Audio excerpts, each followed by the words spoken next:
Taarifa kubwa leo kwenye upande wa siasa ni hii ya mwanadada Halima James Mdee kurejea Chadema. Hii ni taarifa ambayo imekuwa gumzo, lakini pia kwa upande mwingine imeibua makundi ndani ya Chadema, wengine wakikubali kurejea kwake, huku wengine wakikataa na kusema wasaliti wasipokelewe tena ndani ya Chadema. Sasa ili kujua hilo kwa undani, basi baki na mimi mpaka mwisho. Mimi ni Teresia Alfred na hii ni Mseto Media. Nikukumbushe kubonyeza maneno subscribe pamoja na alama ya kengele ili uwe unafikiwa na taarifa zetu wa kwanza kabisa. Unapolitaja jina la Halima Mdee, moja kwa moja inakujia taswira ya mwanasiasa wa upinzani, mbishi na mwenye msimamo mzito, ambaye akisimama kuongea kitu, iwe bungeni au kwenye mkutano wa hadhara, basi kinaweza kuibua mijadala mikubwa nchini na hata kuwa gumzo. Kwa wale wasiomjua Halima Mdee kwa udogo sana, naomba hapa niwajuze. Mwanadada huyu Halima James Mdee alizaliwa Machi 18 mwaka 1978 kule mkoani Kilimanjaro, wilayani Same, mahali panapoitwa Makanya. Kwa maana hiyo kwa sasa ana miaka 48. Mdee alisoma shule ya msingi katika shule ya msingi Mlimani jijini Dar es Salaam. Kidato cha kwanza hadi cha 4 alisoma shule ya wasichana Zanaki. Kidato cha 5 na cha 6 alisoma Kilakala Girls kule Morogoro, na baadaye chuo kikuu cha Dar es Salaam ambako alisomea sheria na kuhitimu mwaka 2003. Aliendelea kusoma shahada ya uzamili ya sheria katika chuo kikuu cha Pretoria, Afrika ya Kusini mwaka 2006 hadi mwaka 2007. Hivyo Halima Mdee ni mwanasheria msomi kabisa kama ilivyo Lissu na wengineo. Baada ya hapo alifanya kazi kidogo katika Wizara ya Maendeleo upande wa sheria, kisha akaanza siasa rasmi. Ndani ya Chadema amewahi kuwa mjumbe wa kamati kuu, mwenyekiti wa baraza la wanawake Chadema, afisa wa chama upande wa sheria na mbunge kwa miaka kadhaa kupitia tiketi ya chama hicho cha Chadema. Halima Mdee huko nyuma alikuwa mwanachama mtiifu wa Chadema na kiongozi wa nafasi za juu wa chama hicho mpaka Novemba 27 mwaka 2020, ambako chama cha Chadema kilitangaza kuwavua wanachama wanawake 19 walioapishwa kuwa wabunge wa viti maalum wa Bunge la Jamhuri ya Muungano wa Tanzania toka Chadema, ambao walijulikana sana kwa jina la COVID-19, Halima Mdee akiwa mmoja wao. Uamuzi huu wa Chadema ulitokana na maazimio ya kamati kuu iliyokutana jijini Dar es Salaam Novemba hiyo.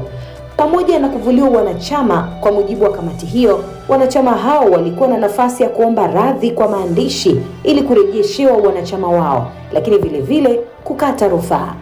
Kuanzia hapo Mdee akawa hatambuliki kama mwanachama wa Chadema tena. Akamaliza kipindi chake cha ubunge na kukaa kimya hata kipindi cha uchaguzi, ambapo wenzake wengi kwenye wale 19 waliofutwa wanachama walihamia vyama vingine na wengine kwenda Chama cha Mapinduzi na kugombea, wakiwemo rafiki zake Esther Bulaya na Esther Matiko, ambao kwa sasa ni wabunge kupitia tiketi ya Chama cha Mapinduzi.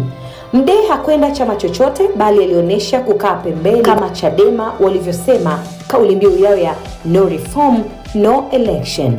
Na mara zote alipofanyiwa mahojiano alijibu na kusema yeye bado ni mpinzani, japo hakutaja wa chama gani. Ikumbukwe sababu ya wanawake hawa 19 kufutwa wanachama, walidaiwa walikula njama na upande wa Chama cha Mapinduzi pamoja na Mwamba, wakagushi saini ya muhuri wa katibu mkuu CDM na kujipeleka kama wabunge wa viti maalum kutoka Chadema, huku Chadema wakiwa wamesusia uchaguzi na kugoma kuteua wabunge hao, wakisema uchaguzi haukuwa wa haki. Kwa hiyo kujiteua kwao ni kama walihalalisha uchaguzi na kuonesha dunia Chadema iliridhia. Baada ya msukosuko huu, wengi walihisi Mdee angejiunga na CCM ama Chauma ili kugombea ubunge, lakini hakufanya hivyo, kitu kilichofanya wengi wakaamini huenda bado ana spirit ya Chadema. Kilichoanza kuwashangaza wengi sasa ni ule mwezi Machi, ambapo Halima Mdee kupitia kurasa zake za mitandao ya kijamii alimposti mwenyekiti wa Chadema aliyoko gerezani Tundu Antipas Lissu na kisha kuandika, Mheshimiwa Tundu Antipas Lissu anasota mwaka mzima sasa gerezani. Waliomweka wapo huru na maisha yao na familia zao. Tunaitaka mahakama ya rufani ipange tarehe ya kuanza kusikilizwa rufaa hiyo iliyokatwa na Jamhuri. Mahakama ndiyo chombo cha mwisho cha kutoa haki Tanzania. Sio sawa kumweka mtu muda wote bila kufahamu hatima yake na hali yake ya afya na mwili wenye majeraha kibao na risasi mwilini.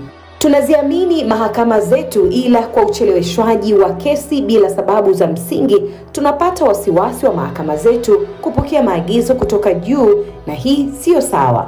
Kupitia posti hii, Mdee alianza waonesha wengi kuwa yeye bado ana chembe hai za upinzani na uchadema, ambapo hapa wengi wakaanza amini huenda akaandika barua ya kuomba radhi na mwanampotevu kurudi kundini CCM. Baadaye kidogo, mwezi Aprili, kiongozi mkubwa wa Chadema aliyoko Raiani, yaani makamu mwenyekiti John Heche, akiwa kwenye mahojiano na Wasafi FM, aliulizwa vipi ikiwa Halima Mdee atataka kurudi Chadema. Heche akajibu na kusema Halima ni rafiki yake na yeye anajua taratibu zote za kichama. Ikiwa atazifuata na kuonesha nia kweli ya kurejea, basi Chadema hawana tatizo. Akamalizia kwa kusema tupo tayari kumpokea Halima Mdee Chadema. Kilichowashangaza wengi sasa ni baada ya Mdee mwenyewe kuchukua mahojiano hayo na Heche na kuyaposti kupitia kurasa zake, kuweka emoji za kushukuru. Hili likazidi kuwafungua akili wengi kuwa huenda safari ya Mdee kurejea Chadema imekwishaanza, kwani pande zote mbili zimeonyesha kukubaliana na kutakana. Sasa lilokuja kuibua mjadala zaidi kuwa Mdee ni kama tayari amerejea Chadema ni hili la mjumbe wa kamati kuu ya Chadema na mbunge wa zamani wa Arusha Godbless Lema, siku hizi wengi wanamuita Nabii Lema, kuposti kuhusu kurudi kwa Mdee Chadema. Ikumbukwe kule nyuma Lema aliposti kuhusu kurudi Joseph Selasini Chadema na kweli akarudi. Akaja baadaye akaposti kuhusu kurudi Peter Msigwa na kweli akarudi. Sasa kaposti kuhusu Halima Mdee. Je, watu wanaamini nini? Lema kupitia ukurasa wake wa Instagram ameposti picha ya Halima Mdee na kisha kuandika maneno ya Kiingereza, fall 7 times, stand up 8. Japanese proverb, come back home darling, it's time to rise again. Akimaanisha anguka mara 7, amka mara ya 8. Hii ni methali ya Kijapani, rudi tena nyumbani mpendwa, ni muda wa kuinuka tena. Ukisoma andiko hili la Lema na kulitafakari vizuri, wengi wanasema huenda itakuwa Mdee ameshafuata taratibu zote za kurudi Chadema na sasa kilichobakia ni kutangazwa tu, kwani vingi anavyoviandika Lema hutokea. Pamoja na hayo, lakini kwenye posti hiyo ya Lema kuna komenti za aina tofauti tofauti. Wapo wanaonyesha kufurahishwa na kurejea kwa Mdee wakimpongeza, lakini wapo wanaonekana kupinga hilo, huku wakiwaasa Chadema kutopokea wasaliti. Kwa upande mwingine, wengi wanasubiri kuona mapokezi na kurejea nyumbani kwa Halima Mdee tena. Sasa wewe, maoni yako au komenti yako ni ipi?